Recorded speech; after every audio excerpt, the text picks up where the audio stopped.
All right, go ahead. Okay. So at about 8:30 this morning, the Humboldt County Sheriff's Office received a call from a resident on Elk River Court reporting that he was observing an active burglary in progress from a neighbor's home. The witness said that he saw suspects unloading objects out of the residence, and so he called that in, gave us a description of the vehicle. We picked up that vehicle going through the Cutton area.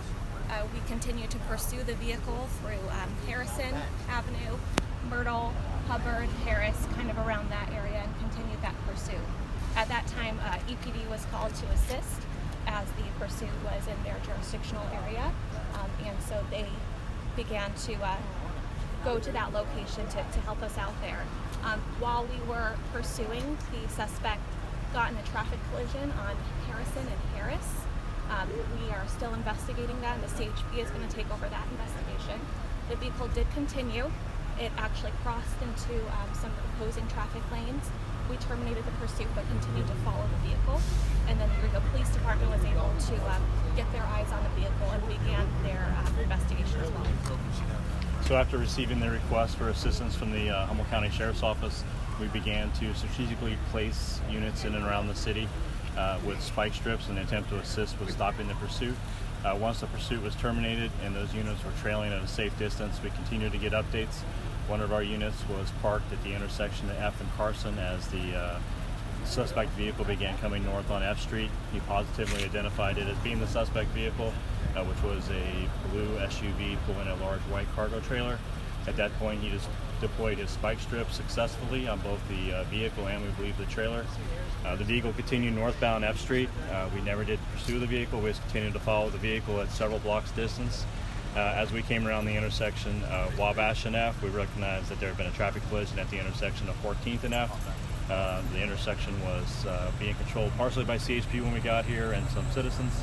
We went ahead and secured the scene and then contacted both suspects, a male and female, that were in the blue SUV. After being extricated from the vehicle, they were detained without further incident. Neither one of those suffered any injuries.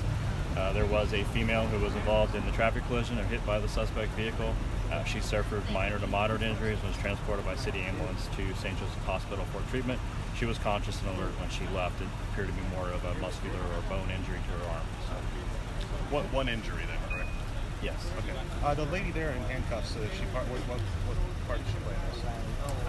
She's in handcuffs. So she was in the suspect vehicle. You know, only two suspects, Brian? Yes, there are only two suspects located in the vehicle. As far as the pursuit goes, we don't know who all may have been involved in the burglary, though. Was it a male and female, or? Yes. Okay, and do we know who the driver was? I do not have any identities on either suspect right now. How many parked vehicles or ancillary vehicles, Brian, have been involved at this time? Do you have a number? I know the one directly behind me has suffered some damage, but I don't know the exact number of the ones at this intersection that have suffered damage. The driver of this truck put a lot of people's lives in jeopardy today, didn't he? Yes, he did. When the crash happened at 14th and F, was there any type of pursuit at all before the crash? No. At that point, pursuit hasn't been going on for probably more than a half mile. We were at least 3 to 4 blocks behind it. Like I said, when it crashed, the nearest units from our agency was at Wabash and F, and CHP was coming north, just trying to get in the vicinity. Witnessed the actual collision at 14th and F, but was not in pursuit. And do we know yet if were they at a high speed when this crash happened? I honestly couldn't estimate. They were probably driving in excess of the speed limit, but they weren't driving at... Sam, about that original burglary, was anything here in the street stolen, or did they break into a residence or structure of some sort? We believe that they were part of a residential burglary, unloading unknown items. We still are investigating to find out what all has been stolen.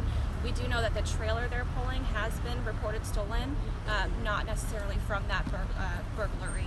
It could be from other places. We're trying to determine that. So when the accident happened, the chase had already been terminated, or was it continuing at that point? The chase was terminated. Units were following at a distance, a safe distance, and only because we deployed the spike strips. We were waiting for the vehicle to become disabled, so at that point we could set up a perimeter and apprehend the suspects.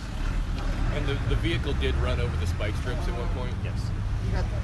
Where were they? I'm sorry, Brian. Where were the spike strips located? The spike strips were deployed at the intersection of Carson and F. And did the suspects sustain any injuries? No. They got them all. Only one arrest at this point? There are 2 being detained currently. No one arrested yet, though. I guess you could say at least one's in custody for the pursuit because there was a driver. You got a name on him? I do not. We'll release those names later on today. Brian, estimate how many actual units, everybody from every agency involved in this.